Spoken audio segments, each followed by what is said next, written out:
kayon kati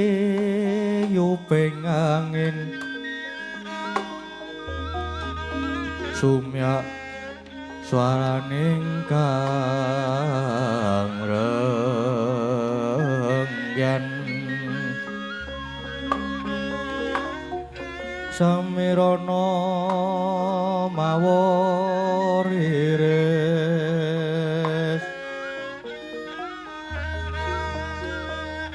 kumrang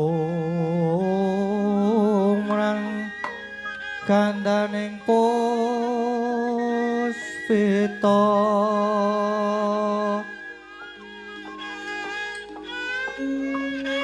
hae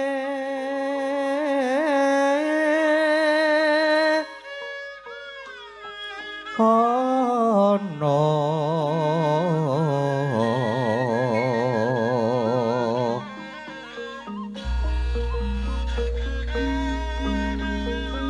titi sonya madya ratri raras rumadeng akoso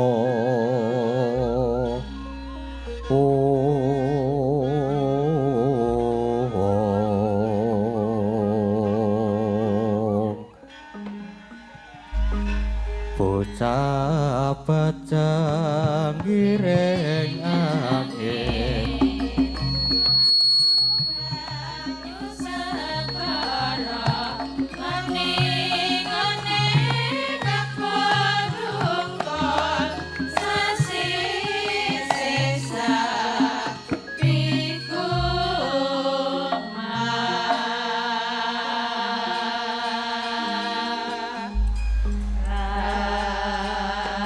sirping sawang arupa gumantos ing dalu jroning ratri dereng wonten ingkang kacarita amung sawang pertanggapan ingkang jebul saking Brangwetan dan kelingan migarsa gunung-gunung parandene bisa merbawani jagat raya Dewi tatas ing kawantian dewasaning nawau ta wancin wis ngancik gara-gara bumi gonjeng mandelung ngang langit samudra kocah sumemburat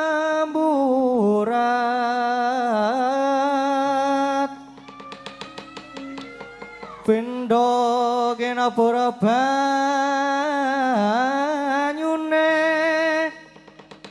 wae kang gunung